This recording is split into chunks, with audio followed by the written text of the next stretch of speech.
ইভ্যালি বিশ্ব সংলাপে আপনাদের সবাইকে স্বাগত জানাচ্ছি। আমি আফসার উদ্দিন। আমরা প্রতিদিন বিশ্ব সংলাপে ব্যবসা বাণিজ্যের নানা দিক নিয়ে আলোচনা করছি। বিশেষ করে করোনার এই ক্রান্তিকালীন সময়ে করোনা আসার পর থেকে করোনার একটি নেতিবাচক প্রভাব ব্যবসা বাণিজ্যে পড়েছে, সে বিষয় নিয়ে আমরা বেশ কিছুদিন ধরে আলোচনা করছি।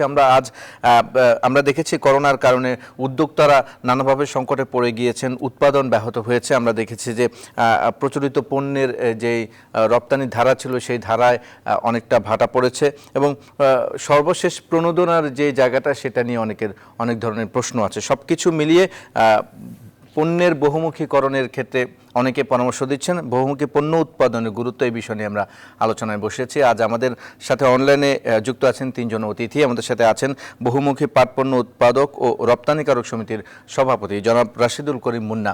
আমাদের সাথে আছেন বিজনেস ইনিশিয়েটিভ লিডিং ডেভেলপমেন্ট বিল্ডের প্রধান নির্বাহী ফেরদৌস আরা বেগম এবং সে সাথে আমাদের সাথে আরেকজন অতিথি আছেন বিজিএমই এর সাবেক প্রথম সহসভাপতি জনাব নাসিরউদ্দিন চৌধুরী। আপনাদের তিনজনকে স্বাগত জানাচ্ছি আমাদের আজকের বিশ্ব সংলাপে। জনাব রাশিদুল করিম মুন্না, আপনাকে দিয়ে শুরু করি। মূলত যেই টপিক নিয়ে আমরা আলোচনা করছি যে বহুমুখী পণ্য উৎপাদনে আসলে আমাদের এই মুহূর্তে গুরুত্ব দিতে হবে, প্রশ্নটি হচ্ছে কেন বহুমুখী পণ্যে ও উৎপাদনের ক্ষেত্রে আমাদের গুরুত্ব দিতে হবে, সুবিধা কোথায়, কি বলবেন এই বিষয়ে? ধন্যবাদ।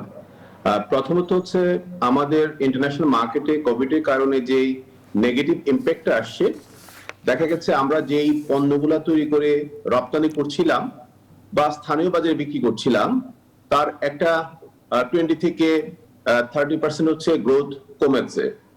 তো সেক্ষেত্রে আমরা আমাদের একই হাউসে বা একই প্রোডাকশন ফ্যাসিলিটিতে আমরা যদি আরো 2-3 রকম প্রোডাক্ট করার সক্ষমতা বাড়াতে পারি এবং সেই সাথে ভ্যালুডেশনের বিষয়টাকে যদি গুরুত্ব দিতে পারি, তাহলে অন্যান্য ক্যাটাগরি প্রোডাক্টগুলির মাধ্যমে আমাদের যে গ্রোথটা নেগেটিভ ইম্প্যাক্ট ফেলেছে সেটা থেকে অতিক্রম করার একটা সুযোগ পাবো। এটা হচ্ছে একটা বিষয়। আর আরেকটা বিষয় হচ্ছে যে আমরা দীর্ঘদিন ধরেই বাংলাদেশের উদ্যোক্তারা ট্রেডিশনাল বেসিক প্রোডাক্টগুলি উৎপাদন করে রপ্তানি করছি। আমাদের এখন থেকেই ভাবতে হবে যে আমরা কিভাবে ভ্যালুডেশনের জায়গাটাতে অগ্রাধিকার দিতে পারি, যাতে আমরা অধিক মুনাফার সুযোগটা বৃদ্ধি পাওয়ার মাধ্যমে আমাদের এই চ্যালেঞ্জগুলো যখন আসে কোভিডের মতো, আরো হয়তো অনেকগুলি চ্যালেঞ্জ বিভিন্ন সময় এসেছে বা ভবিষ্যতে আসবে, আমরা হয়তো উত্তরণের সুযোগ পাবো। এই জন্য আমি মনে করি যে বহুমুখীকরণের ধারাটা আমাদেরকে অব্যাহত রাখা বা গুরুত্ব দিয়ে ভাবার সময়টা আসছে।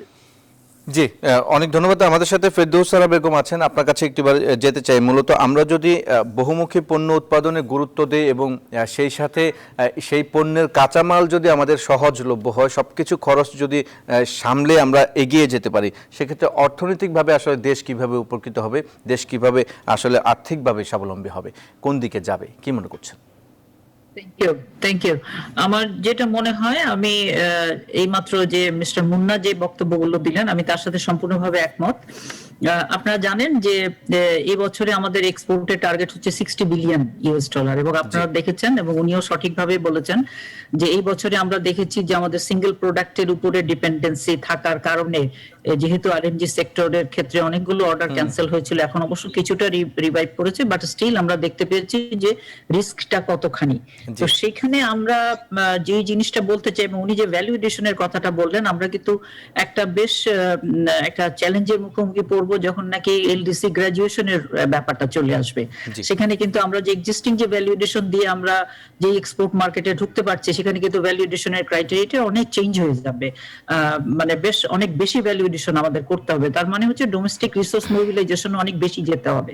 তো সেইখানে এক্সপোর্ট ডাইভার্সিফিকেশনের ভূমিকাটা বা অন্য প্রোডাক্টগুলোর এক্সপোর্ট বাড়ানোটা তো একটা বিশেষভাবে প্রয়োজন। তো আপনি যে পয়েন্টটা আমাকে অ্যাড করতে বললেন, যার মানে হচ্ছে কাঁচামাল, এক্সপোর্ট করার জন্য আমরা এখনো পর্যন্ত যেটা দেখেছি সেটা হচ্ছে যে একটা সিগনিফিকেন্ট প্রপোর্শন অফ র মেটেরিয়াল আমাদেরকে ইম্পোর্ট করে নিয়ে আসতে হয়। তার যথেষ্ট কারণও আছে, কারণ এক্সপোর্টের জন্য যে কোনো কোয়ালিটির ম্যাটেরিয়াল দিয়ে সেটা করা যায় না। সেটা বায়ার্সদের রিকোয়ারমেন্ট অনুযায়ী তার স্ট্যান্ডার্ডটা মিট করেই আমাদেরকে সেই র মেটেরিয়ালটা দিতে হয়। তো সেই কারণে আমরা যেটা মনে করি যে কাঁচামাল ইম্পোর্টের ক্ষেত্রে প্রত্যেকটা দেশেই কিন্তু র মেটেরিয়াল ইম্পোর্টের ক্ষেত্রে একটা ডিউটি ফ্রি আপনার সুযোগ দিয়ে থাকে। বাংলাদেশেও সেই সুযোগটা আছে, সেটা হচ্ছে বন্ডেড ওয়্যার হাউস ফেসিলিটিস। তো সেই ক্ষেত্রে আমরা দেখেছি একটুখানি আমি একটু অ্যাড করে বলতে চাই, এটা হচ্ছে এটা 100% এক্সপোর্ট ওরিয়েন্টেড ইন্ডাস্ট্রির জন্য এটা अवेलेबल, বাট বাংলাদেশে কিন্তু 100% এক্সপোর্ট ওরিয়েন্টেড ইন্ডাস্ট্রি, বাংলাদেশে কেন যে কোনো দেশেই 100% এক্সপোর্ট ইন্ডাস্ট্রি হতে হলে সেখানে অনেকগুলো আপনার প্রবলেম হয়। সো আমরা যেটা মনে করি যে পার্শিয়াল যারা এক্সপোর্ট ওরিয়েন্টেড ইন্ডাস্ট্রি তাদের ক্ষেত্রেও এই ডিউটি ফ্রি র মেটেরিয়াল ইম্পোর্টের সুযোগটা তাদের জন্য থাকা দরকার। জি, সো অনেক আমি মনে ধন্যবাদ। করি in course G. Of discussion আরো কোনো নতুন পয়েন্ট হলে আমি হয়তো জি add করতে অবশ্যই আপনার কাছে আমি আরেকবার আসবো। এই মুহূর্তে আমাদের সাথে বিজিএম এর সাবেক প্রথম সহসভাপতি জনাব নাসিরউদ্দিন চৌধুরী যুক্ত আছেন। জনাব নাসিরউদ্দিন চৌধুরী, আমাকে শুনতে পাচ্ছেন এই মুহূর্তে?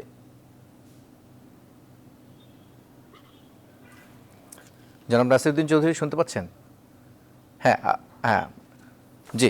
আপনার কাছে যে প্রশ্নটি করতে চাই, মূলত আমরা তো বহুমুখী পণ্য উৎপাদনের গুরুত্ব নিয়ে আলোচনা করছি এবং তার পাশাপাশি ফেরদৌস আপা যেটি বলছিলেন যে মূলত আমাদের ওয়ান প্রোডাক্ট ডিপেন্ডেন্সির যে বিষয়টা, যে যার কারণে আসলে আমাদের সার্বিকভাবে আর্থিকভাবে কিন্তু আমরা ক্ষতিগ্রস্ত হচ্ছি, বিশেষ করে করোনার কারণে, যেহেতু করোনা অনেকখানি নেতিবাচক প্রভাব ফেলেছে।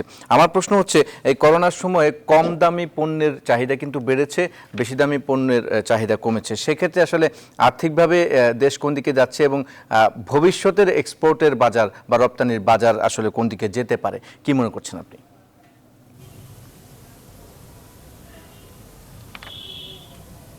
আপনাকে ধন্যবাদ। প্রথমত বিষয়টি হচ্ছে যে কোনো দেশের অর্থনীতির জন্য রপ্তানি একটি গুরুত্বপূর্ণ ভূমিকা পালন করে। তো সেক্ষেত্রে সিঙ্গেল প্রোডাক্টের উপরে ডিপেন্ড করে ডিপেন্ডেন্সিটা কোনো অবস্থাতেই উচিত না। আমরা তো শুধুমাত্র বাংলাদেশের এক্সপোর্টটা আরএমজি খাতের উপরে নির্ভরশীল। তো আমার মনে হয় বহুমুখীকরণ, রপ্তানি বহুমুখীকরণের কোনো বিকল্প নেই। কারণ আজকের এই করোনা পরবর্তী সময়টা, করোনা তো এখনো চলমান, এ ধরনের একটা সিচুয়েশনে অর্থনীতি ভীষণভাবে ক্ষতিগ্রস্ত হচ্ছে। কারণ আরএমজি সেক্টরও তো বিপদগ্রস্ত এখন। প্রচুর অর্ডার ডিসকাউন্টে যাচ্ছে, প্রচুর অর্ডারগুলো অনিশ্চয়তার মধ্যে যাচ্ছে। এ সময়ে আমাদের বিকল্প যদি আরো 2-4টি প্রোডাক্ট থাকতো তাহলে হয়তো আমাদের একটু ডিফেন্স দেয়া যেত। তো আমার মনে হয় আমাদের ফরেন মিশনগুলো, আমাদের যে মানে আমাদের টার্গেট দেশগুলোকে, আমাদের ফরেন মিশনগুলো যদি আরো একটু বিভিন্ন ধরনের প্রোডাক্ট নিয়ে এগুলো যদি বিদেশে একটু এগুলোর ডিমান্ডটা ক্রিয়েট করতে পারে, তাহলে আমার মনে হয় আমরা বিভিন্ন প্রোডাক্ট এক্সপোর্টের জন্য উৎসাহী হতে পারি। জি, অনেক ধন্যবাদ। আমরা একটু জনাব রাশেদুল করিম মুন্না আপনার কাছে আরেকটিবার যেতে চাই যে মূলত আমাদের দেশে তো আগে থেকে অনেকগুলো প্রোডাক্ট কিন্তু বাইবর্ন আমাদের বাংলাদেশে আছে, যেগুলো ইচ্ছা করলেই সবার সদিচ্ছা থাকলেই কিন্তু এগোনো সম্ভব। বিশেষ করে আমরা দেখেছি পাট পণ্যের ক্ষেত্রে গেল বছর 2020-এ বেশ ভালো একটি উল্লেখযোগ্য একটি প্রাপ্তি আছে এক্সপোর্টের ক্ষেত্রে। সেক্ষেত্রে আসলে এই যে পাট পণ্য আছে, চামড়া শিল্প আছে, এখন আবার কৃষি বুম করছে, সব কিছু মিলিয়ে এই পণ্যগুলোকে সামনে এগিয়ে নেওয়ার জন্য আসলে নীতিগত কি ধরনের আসলে সিদ্ধান্ত এই মুহূর্তে প্রয়োজন বলে আপনি মনে করছেন, জনাব মুন্না? জি, ধন্যবাদ। আবার আপনি যদি দেখেন যে গত কয়েক বছর ধরে কিন্তু আমরা পাট খাতে আমাদের রপ্তানির যে ধারাটা অব্যাহত আছে এবং টোটাল এক্সপোর্ট ভলিউম হচ্ছে $1 বিলিয়ন মধ্যে ঘটছে। জি, এখানে আমরা যেটা দেখেছি গত বছর প্রায় 67% হচ্ছে ইয়ার্ন আমরা এক্সপোর্ট করেছি, কিছুটা র জুট আমরা এক্সপোর্ট করেছি, কিছু ট্রেডিশনাল জুট রপ্তানি করেছি, পাশাপাশি ভ্যালুয়েটেড ডাইভার্সিফাইড প্রোডাক্টগুলি রপ্তানি করছি। ইন্টারেস্টিং বিষয় হচ্ছে আমরা যদি এই $1 বিলিয়ন থেকে যদি আমরা $5 বিলিয়ন বা $7 বিলিয়ন নিয়ে যেতে চাই, যেটা আমাদের স্ট্র্যান্ড, যে আমাদের র মেটেরিয়ালস হিসেবে আমাদের কিন্তু জুট এবং লেদার ছাড়া অন্য কিছু নেই, সেই জায়গাতে আমাদের এই র মেটেরিয়ালস গুলা নিয়ে ওয়ার্ল্ড মার্কেটে, বিশেষ করে কনজিউমার মার্কেটে অন্যান্য দেশ আমাদের র মেটেরিয়ালস ইম্পোর্ট করে ম্যানুফ্যাকচারিং করে ওই মার্কেটে সাপ্লাই দিচ্ছে। অর্থাৎ এই জায়গাতে আমরা যদি র মেটেরিয়াল সাপ্লাইং কান্ট্রি হিসেবে যদি আমাদের ধারাটাকে অব্যাহত রাখি, আমাদের $1 বিলিয়ন থেকে কিন্তু খুব বেশি দূর যেতে পারবো না। কিন্তু আমরা যদি চিন্তা করি যে আমরা $5 থেকে $7 বিলিয়ন নিয়ে যেতে চাই, তাহলে আমাদের র মেটেরিয়ালস নিয়ে অন্যরা যে প্রোডাক্টগুলি উৎপাদন করে রপ্তানি করছে, সেই পণ্য উৎপাদনের সক্ষমতা যদি আমরা বাড়াতে পারি, তাহলে কিন্তু আমরা এই 5 থেকে 7 বছরের মধ্যে $5 থেকে $7 বিলিয়ন আমাদের এই সেক্টর নিয়ে যাওয়াটা সম্ভব হবে, সেই সাথে কর্মসংস্থান আসবে। এখন প্রশ্ন হচ্ছে যে এই জায়গাটাতে আপনি যে প্রশ্নটা করলেন, আমাদেরকে ভাবতে হবে আমরা কিভাবে ওয়ার্ল্ড মার্কেটের ডিমান্ড অনুযায়ী ভ্যালুয়েটেড ডাইভার্সিটি প্রোডাক্ট জুট কেন্দ্রিক করতে পারি, তাহলে কিন্তু এই সেক্টর আবার ঘুরে দাঁড়াবে, সেই সাথে কর্মসংস্থান নিশ্চিত হবে। এবং সরকারকে যেটা ভাবতে হবে, এই সমন্বয়ের জায়গাটা আমাদের সম্বন্ধিত একটা পরিকল্পনা দরকার, যাতে নতুন নতুন বড়, মাঝারি এবং ছোট উদ্যোক্তারা এই সেক্টরে এগিয়ে আসার সুযোগ বা সাহস পায়। এবং এই পলিসিগুলো সাপোর্টটা যদি এনশিওর করা যায়, তাহলে আমি মনে করি অনেক উদ্যোক্তা আছে এই সেক্টরগুলোতে কাজ করতে চায়। টেকনোলজির ঘাটতি আছে, স্কিলের ঘাটতি আছে, প্রোডাক্ট ডেভেলপমেন্টের ঘাটতি আছে, রিসার্চের ঘাটতি আছে, পলিসি সাপোর্টের ঘাটতি আছে। সুতরাং আমাদেরকে সমন্বিতভাবে আসলে চিন্তা করতে হবে। তাহলে আমি বিশ্বাস করি একজন উদ্যোক্তা হিসেবে আমরা এই সেক্টরগুলোকে নিয়ে অনেক দূর যাওয়ার সুযোগ পাবো। জি, অনেক ধন্যবাদ জনাব মুন্না। আমরা এই বিষয়ে আরও বিশদ আলোচনা করব। বিশেষ করে আমরা এই মুহূর্তে ছোট্ট একটি বিরতি নেব। বিরতি থেকে ফিরে এসে আমি ফেরদৌস আপাকে দিয়ে শুরু করব। মূলত বিনিয়োগের পরিবেশ এই মুহূর্তে কোন পর্যায়ে আছে, এটা আপনার কাছে বিশেষ করে জানতে চাওয়া থাকবে। তার পাশাপাশি আরেকটা পয়েন্ট আমি রাখবো, সেটি হচ্ছে নতুন পণ্য বা খাতে যদি কেউ বিনিয়োগে যায়, সেক্ষেত্রে আসলে তার জন্য কী ধরনের চ্যালেঞ্জ থাকতে পারে, কী ধরনের সুবিধা থাকতে পারে, এই বিষয়ে আমরা আবারও আসবো। দর্শক নিচ্ছি বিরতি, সাথেই থাকুন।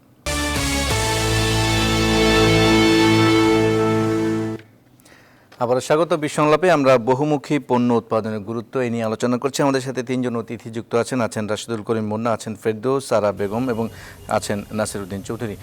ফেরদৌস আরা বেগম, আপনার কাছে বলেছিলাম যে আপনাকে দিয়ে শুরু করবো। মূলত বিনিয়োগের পরিবেশ বর্তমান পরিস্থিতিতে কোন পর্যায়ে আছে, আপনাদের পর্যবেক্ষণ কি, এবং সেই সাথে নতুন পণ্য নিয়ে, বহুমুখী পণ্য নিয়ে আমরা কথা বলছি। নতুন পণ্যে যদি কেউ, নতুন খাতে যদি কেউ বিনিয়োগে যেতে চায়, তার জন্য কোনো ধরনের ইতিবাচক বা নেতিবাচক কোনো কিছু আছে কিনা, যদি আপনাদের পর্যবেক্ষণটা বলতেন।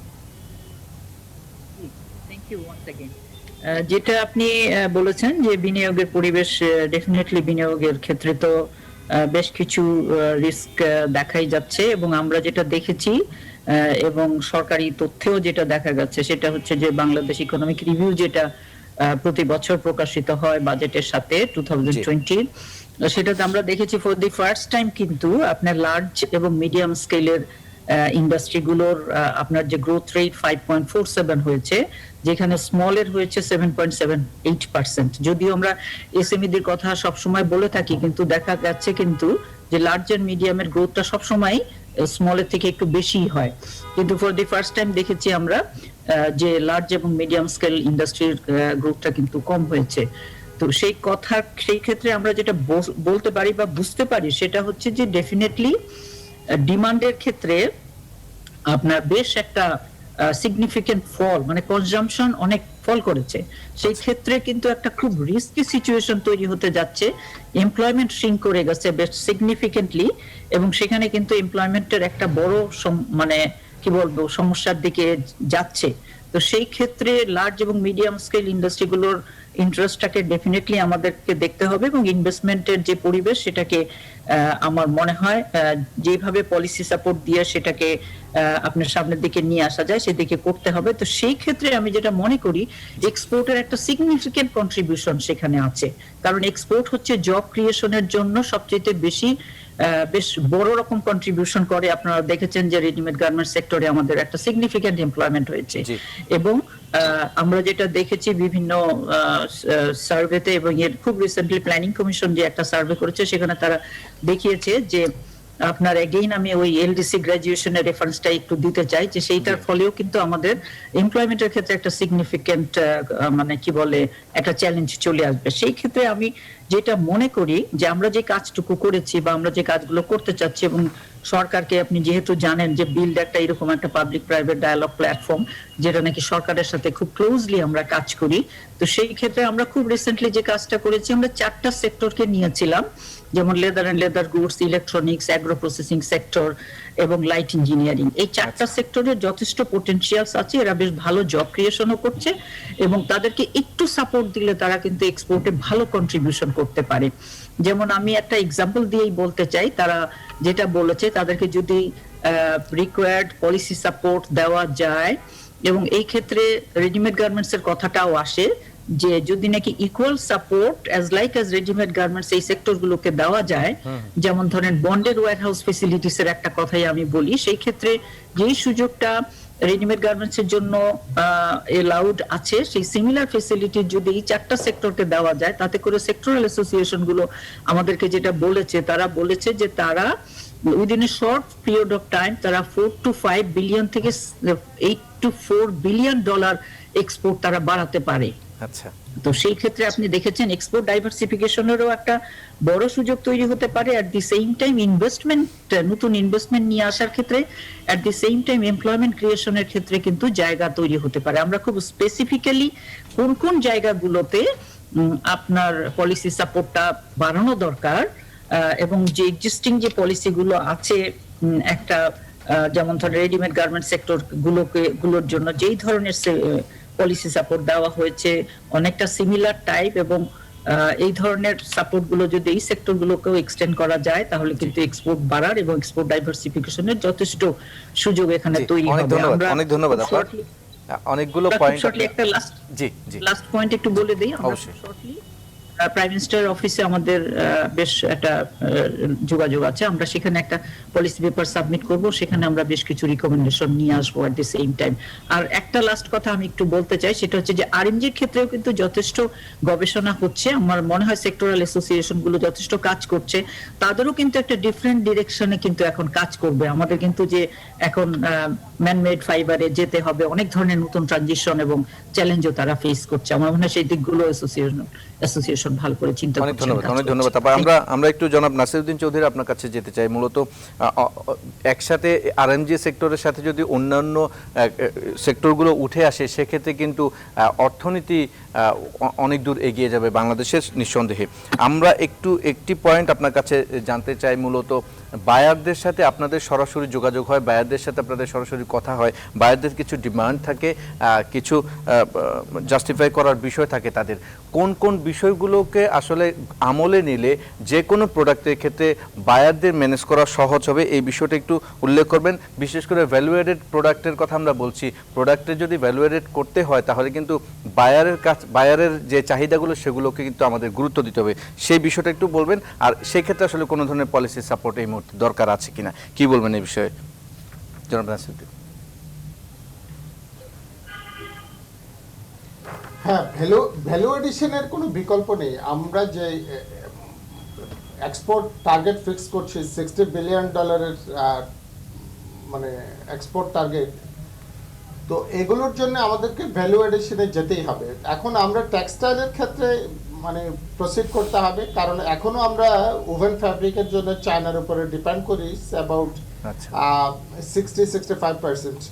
তো এই রেডি বাজার যেটা বাংলাদেশে আছে, এই বাজারটাকে যদি আমি নিজেই ফ্যাব্রিকটা প্রডিউস করতে পারি, ওই কোয়ালিটির প্রোডাক্ট মানে চায়নার প্রাইসে যদি আমি বাংলাদেশ থেকে সাপ্লাইটা পাই, তাহলে আমার বায়ারের যে মানে রিকোয়ার্ড ডেট, ডেলিভারি ডেট, তারা যে লিড টাইমটা ডেলিভারিটা যত ফাস্টার চায় সেটা আমরা দিতে পারি। অন্যদিকে ভ্যালু এডিশনটা হচ্ছে এখন আমি কিন্তু একটা বড় লিড টাইমে থাকি বলে আমি খুব ভালো প্রাইস কিন্তু বাংলাদেশকে অফার করছে না। তো আমরা যেহেতু আসলে প্রচুর লেবার ওরিয়েন্টেড ইন্ডাস্ট্রি, এটা এখন মাস শেষে যখন আমাদেরকে বেতনটা দিতে হয়, ছোট মাঝারি ফ্যাক্টরিকেও 2-2.5 কোটি টাকা জোগাড় করতে হয়, যে জন্য যে কোনো প্রাইসে আমাদের মধ্যে এক ধরনের কম্পিটিশন আছে, আমরা অর্ডারগুলো নিয়ে ফেলি। আমার প্রফিট হয় কি লস হয় সেটাও অনেক সময় আমরা ভাবি না, সেই জায়গাটাও আমরা একটু বিপদে আছি। আমার মনে হয় আমরা যদি আমাদের ডিপেন্ডেন্সিটা, টেক্সটাইলের র মেটেরিয়ালের ডিপেন্ডেন্সিটা যদি আমরা না থাকে, তাহলে আমরা বাংলাদেশের উপর যদি আমরা ডিপেন্ডেন্ট হই, বায়ারের কনফিডেন্স লেভেলটা বাড়ে। এটা টেক্সটাইল সেক্টরকে আরো বাড়ানোর জন্য মনে হয় একটা বিশেষ নীতি সহায়তা দরকার, খুব জরুরি ভিত্তিতে। এই ইনভেস্টমেন্টের জন্য খুব কম সুদে ঋণের ব্যবস্থাটাও মনে হয় করা দরকার, এবং একই সাথে আমরা পোর্টের ফ্যাসিলিটিসটাকে আরো একটু বাড়াতে হবে, পোর্টের দক্ষতাটাকে আরো একটু বাড়াতে হবে, পোর্টের ক্যাপাসিটিটাকে বাড়াতে হবে। বাইরের কনফিডেন্স লেভেল বাংলাদেশের প্রোডাক্টের উপরে খুব ভালোই আছে। আরএমজির ক্ষেত্রে আমরা যদিও খুব ভ্যালু এডিশনে এখনো খুব একটা ভালো জায়গায় যেতে পারি না, আমাদের কম্পিটিটিভ দেশ চায়না ভিয়েতনাম ভ্যালু এডিশন করছে আমাদের চাইতে অনেক বেশি, জি। কিন্তু ভ্যালু এডিশনে আমরা বাংলাদেশ এখনো পিছিয়ে আছি। তো সেই জায়গাকে এনশিওর করতে হবে, কারণ আমরা এমপ্লয়মেন্ট সেক্টর ধরতে গেলে কিন্তু আরএমজি একটা বড় সেক্টর, যেটি এখন করোনা পরবর্তী একটা অপরচুনিটি আছে, একটা এই করোনা পরবর্তী সময়ের এই সম্ভাবনাটাকে কাজে লাগানোর জন্য আমাদের একটা ভালো সমন্বিত পলিসি সাপোর্ট খুবই জরুরি।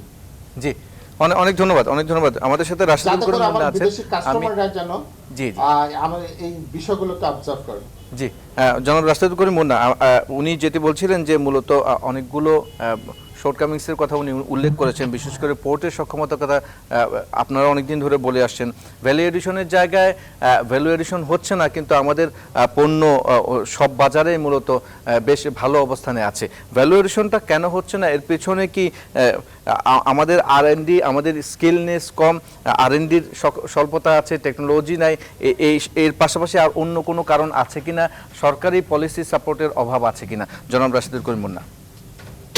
আমি মনে করি যে আমরা ডাইভার্সিফিকেশনের কথা বলছি, আবার ডাইভার্সিফিকেশন করে এক্সপোর্টে যাওয়ার একটা যে সময়কাল, এই সময়কালের আগে কিন্তু লোকাল মার্কেটে তারা যদি কিছু কিছু পণ্য বিক্রি করার সুযোগ পায়, গ্রাজুয়ালি তারা এক্সপোর্টে যাওয়ার সুযোগটা পাবে।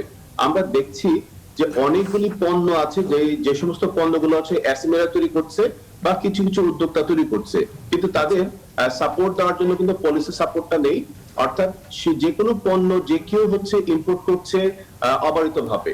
এই জায়গাতে আমার মনে হচ্ছে যে সমস্ত সেক্টরগুলা পটেনশিয়াল সেক্টর, যেখানে ডাইভার্সিফিকেশনের সুযোগ আছে, সেই জায়গাতে গভর্নমেন্টের পলিসি সাপোর্টটা এনশিওর করা দরকার, যাতে ইম্পোর্টটা নিরুৎসাহিত হয়, গ্রাজুয়ালি উদ্যোক্তারা একটু স্টেবল লেভেলে যেতে পারে এবং গ্রাজুয়ালি তারা যাতে এক্সপোর্ট করতে পারে।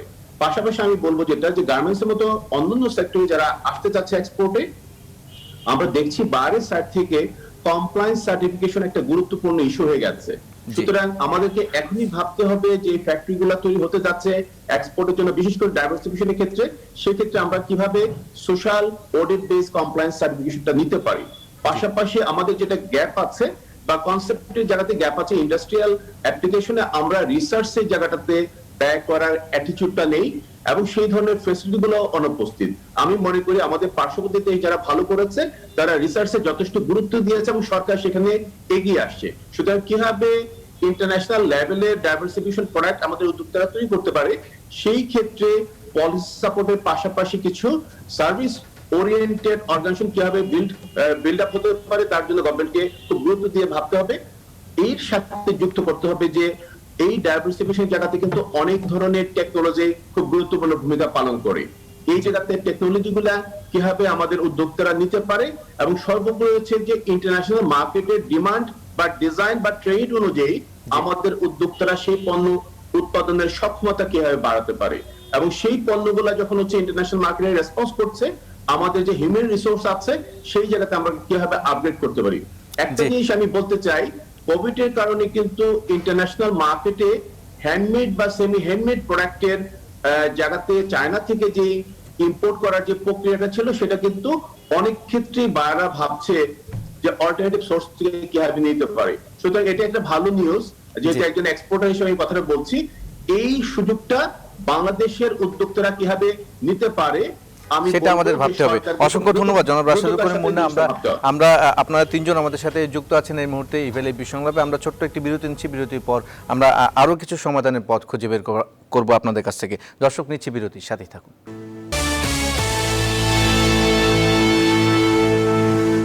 আরেকবার স্বাগত ইভেলি বিশ্বংলাপে। আমরা বহুমুখী পণ্য উৎপাদনের গুরুত্ব নিয়ে আলোচনা করছি। আমাদের সাথে তিনজন অতিথি এখনো যুক্ত আছেন।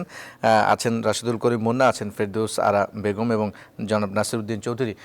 জনাব নাসিরউদ্দিন চৌধুরী, আপনাকে দিয়ে শুরু করি। আমরা একদম অনুষ্ঠানের শেষ প্রান্তে আছি। মূলত বিরতিতে যাবার আগেও সবাই আপনারা বলছিলেন যে মূলত অল্টারনেটিভ সোর্স কান্ট্রি হিসেবে বাংলাদেশের এখন সময় এসেছে চেষ্টা চালিয়ে যাওয়ার, যাতে করে বাংলাদেশ থেকে অন্যান্য পণ্যগুলো বায়াররা নিতে পারেন। সেক্ষেত্রে আসলে প্রাতিষ্ঠানিক চেষ্টা হিসেবে কি কি চেষ্টা থাকা উচিত, প্রশাসনিকভাবে হোক সরকারিভাবে হোক, কি মনে করেন আপনি জনাব নাসিরউদ্দিন চৌধুরী?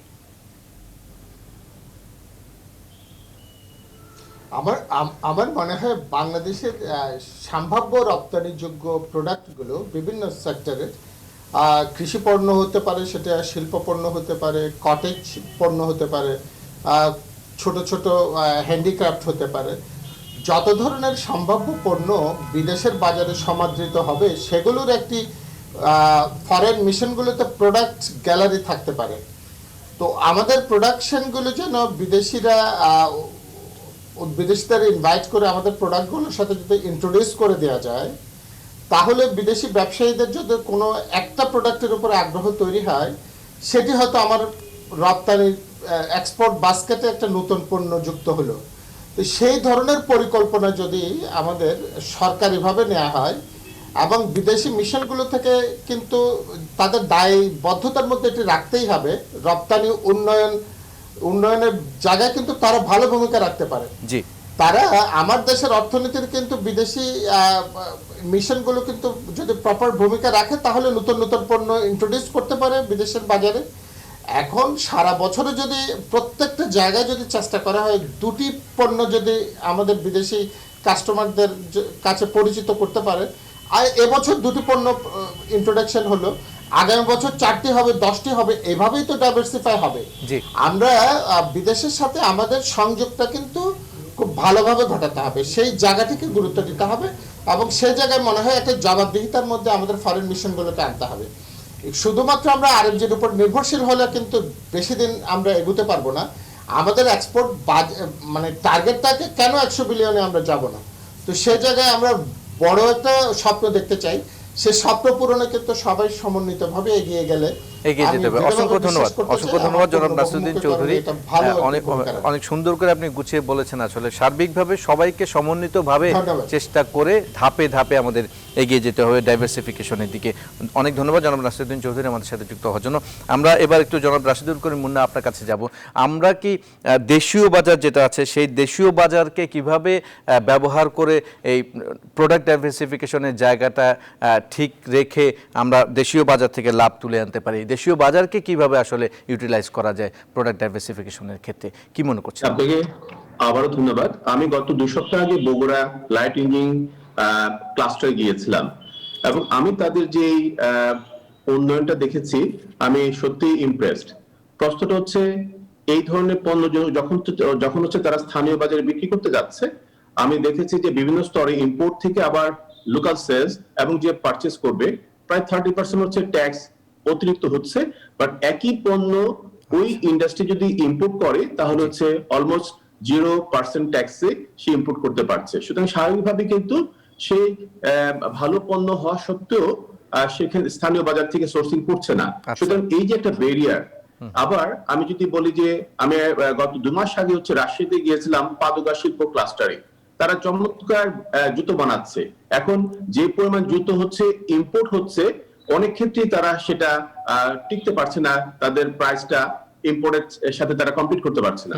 কিন্তু কোভিড এর কারণে যেটা দেখা গেছে যে ইম্পোর্টটা একটু কম হয়েছে চায়না থেকে, এখন তারা এই মুহূর্তে তারা কিন্তু স্থানীয় বাজারে বিশেষ করে গত 4-5 মাস ধরে বিক্রি করে তারা ভালো আছে। সুতরাং আমাদেরকে ভাবতে হবে আমাদের সাপ্লাই চেইনে স্থানীয় বাজারে যে এসএমইরা আছে বা ক্লাস্টার আছে বা প্রত্যেকটা ডিস্ট্রিক্টে কিছু স্ট্রেংথ আছে, কিছু রিসোর্স আছে, কিছু হেরিটেজ আছে, কিছু মেটেরিয়ালস আছে। সুতরাং আমরা কিভাবে এই যেটা আমাদের আশেপাশে দেশগুলো কিন্তু করেছে, আমরা এই পণ্যগুলোকে কিভাবে স্থানীয় বাজারের সক্ষমতা বাড়াতে পারি, গ্রাজুয়ালি তারা কিভাবে ইন্টারন্যাশনাল মার্কেটে ওই পণ্যটা নিয়ে যেতে পারবে। এই জায়গাতে সময় আসছে এনবিআর এবং ট্যারিফ কমিশনকে ভাবার যে কিভাবে তাদেরকে সুরক্ষা দেওয়া যায়। ফেরদৌসী আপা কয়েকটা পয়েন্ট বলেছেন, আমি মনে করি যে বিশেষ করে বন্ডের যে সুযোগটা আছে র মেটেরিয়ালস ইম্পোর্টের ক্ষেত্রে, এই বিষয়টা ভাবার সময় আসছে যাতে আমরা কম্পিটিটিভ হওয়ার একটা চমৎকার সুযোগ পাই। সুতরাং নীতি সহায়তার বিষয়টা যেহেতু সরকারের দায়িত্ব, কর্মসংস্থানের দায়িত্ব, আমি বিশ্বাস করি উদ্যোক্তা হিসেবে আগামী দিনের একটা বিশাল সম্ভাবনা বাংলাদেশের জন্য এসেছে।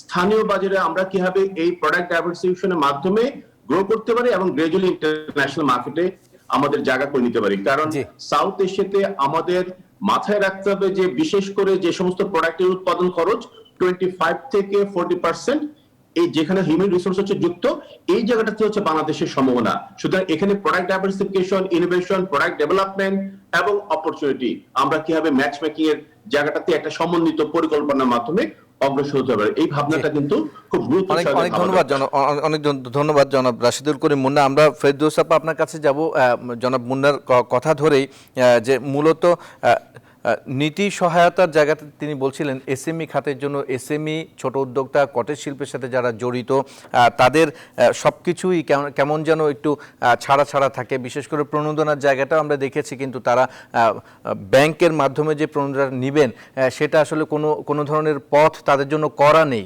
যেহেতু কোলেটারাল দেওয়ার মতো অবস্থানে সবসময় তারা থাকে না, তারা সেরকম বড় উদ্যোক্তাও না। সেক্ষেত্রে তাদের জন্য কাঠামোগত জায়গাগুলো ঠিক করে দেয়া যায় কিনা, সেটা যদি ঠিক করে দেয়া যায় কিভাবে ঠিক করবে, এবং সরকারিভাবে সেজন্য কোন ধরনের নীতিগত সহায়তা দরকার, তাদের জন্য আলাদা কোনো কাঠামো আনা যায় কিনা ব্যাংকিং সেক্টরের সহায়তা সহ সবকিছুর ক্ষেত্রে, কি বলবেন? অনেক বড় প্রশ্ন। যাই হোক, যেটা হচ্ছে সবচেয়ে বড় ইম্পর্টেন্ট ইস্যু সেটা হচ্ছে যে আপনার বাংলাদেশের যে ইন্ডাস্ট্রি ক্যাটেগরি গুলো আপনি খুব কারেক্টলি বলেছেন। সত্যি কথা বলতে কি, কটেজ এবং micro industrial entrepreneur, small entrepreneur আর মিডিয়াম এবং লার্জদের জন্য যেই পলিসি, সেই পলিসিগুলো কিন্তু ডিফারেন্ট হতে হবে, because of the nature of the micro, cottage এবং স্মল, তাদের জন্য যে ট্রিটমেন্ট বা যে পলিসি ট্রিটমেন্ট বা যে সাপোর্ট আমরা দিব সেটা কিন্তু লার্জ এন্ড মিডিয়ামের থেকে একটু ডিফারেন্ট হতে হবে। সেই কারণে কিন্তু আমরা খুব রিসেন্টলি ইন্ডাস্ট্রিয়াল পলিসির 2021 এর কাজ শুরু হয়েছে অলরেডি। আমরা সেখানে বলেছি যে এদের জন্য আপনার পলিসিটা এরকম হতে হবে যাতে করে এরা সাপোর্টটা সত্যি সত্যি এভেল করতে পারে। সরকার কিন্তু খুবই আগ্রহী এদেরকে সাপোর্ট দেওয়ার জন্য, পলিসিগুলো আছেও, কিন্তু তারা তো সেটা এভেল করতে পারছে না। কি করে এভেল করতে পারবে? যেমন ধরেন 20,000 crore টাকার যে স্টিমুলাসটা দেওয়া হলো, সেটার জন্য যে কন্ডিশনালিটিস গুলো সেট করে দেওয়া হলো, ব্যাংক ক্লায়েন্ট রিলেশনস এবং যে সমস্ত ডকুমেন্টেশনাল রিকোয়ারমেন্ট, সেগুলি তো কটেজ এন্ড লার্জরা তো, মাইক্রো এবং কটেজরা তো সেটা করতে পারছে না, মিট করতে পারছে না, তাদের ট্রেড লাইসেন্সই নাই বেশিরভাগ ক্ষেত্রে। সো প্রথম বিসমিল্লাতেই তো তারা সেখান থেকে ড্রপ হয়ে গেল। একজন ট্রেড লাইসেন্স নাই এরকম কোন এন্টারপ্রেনিউরকে তো ব্যাংক কখনো ফান্ড দিবে না। তো তাহলে আমাদের জন্য, তাদের জন্য যে পলিসিটা করতে হবে, যে ট্রেড লাইসেন্সের কোনো অল্টারনেটিভ বের করা যায় কিনা, যেমন ধরেন চেম্বার্স এন্ড অ্যাসোসিয়েশন গুলো যদি তাদেরকে সার্টিফাই করে, that could be one of the registration criteria. So তাতে করে ব্যাংক হয়তো তাদেরকে অ্যাকনলেজ করলো, সেটা হতে পারে। কোলেটারাল ফ্রি কথা আপনি বললেন, কোলেটারাল ফ্রি লোনের ব্যাপারে কিন্তু পলিসি আছে যে 25 লাখ টাকা পর্যন্ত কোলেটারাল ফ্রি লোন স্মল এন্টারপ্রেনিউরদেরকে, উইমেন এন্টারপ্রেনিউরদেরকে দেওয়া যাবে। কিন্তু ব্যাংকগুলো তো সেটা করতে পারছে না, বিকজ ব্যাংকগুলোকেও আমরা বলতে পারি না যে হ্যাঁ তোমরা, তাদেরকেও বাধ্য করতে পারি না, because they are also I think meeting some of the different types of interest. তারা তো আপনার ডিপোজিটরদের টাকাটা তারা দিচ্ছে। তো কাজেই এই ক্ষেত্রে আমার মনে হয় আমাদের খুব ভালো করে চিন্তা করতে হবে, এবং আমাদের আশেপাশের যে নেইবারিং কান্ট্রিগুলো, তারা কিন্তু বেশ চমৎকার সব পলিসি কান্ট্রি কনটেক্সটে তারা কিন্তু নিয়েছে। আমাদের কান্ট্রি কনটেক্সটটা বিবেচনা করে আমার মনে হয় আমাদেরকে সেই ধরনের পলিসি নিতে হবে যাতে করে যেই পলিসিগুলো অলরেডি দেওয়া হয়েছে কটেজ, মাইক্রো এবং স্মল এন্টারপ্রেনিউরদের জন্য, তাদের সার্ভাইভ করার জন্য, বিশেষ করে করোনা ভাইরাস কালীন সময়ে যে সমস্যাগুলো তারা বেশি করে ফেস করছে, যে চ্যালেঞ্জগুলো ফেস করছে, সেইগুলো আপনার অ্যাড্রেস করার জন্য সুযোগ সুবিধা দেওয়া দরকার। এই ক্ষেত্রে বাংলাদেশ ব্যাংকের পলিসিও কিন্তু যথেষ্ট লিবারাল হয়েছে। আপনি জানেন যে ডিসেম্বর পর্যন্ত কিন্তু সময় ইনস্টলমেন্ট গুলো যে এক্সটেন্ডেড সুবিধা দেওয়া হয়েছিল, সেটা কিন্তু আপনার গভর্নমেন্ট এটাকে বন্ধ করে দিতে চাচ্ছিল ডিসেম্বর 2020 পরের থেকে, কিন্তু আমরা আজকে যেটা দেখলাম বাংলাদেশ ব্যাংক এটাকে রিভিজিট করতে চাচ্ছে। হয়তো সেই ইনস্টলমেন্ট গুলো তাদেরকে আবার ফেভারেবল সিচুয়েশনে তাদেরকে দেওয়া হবে। অনেক ধন্যবাদ। হ্যাঁ আপা, অনেক ধন্যবাদ।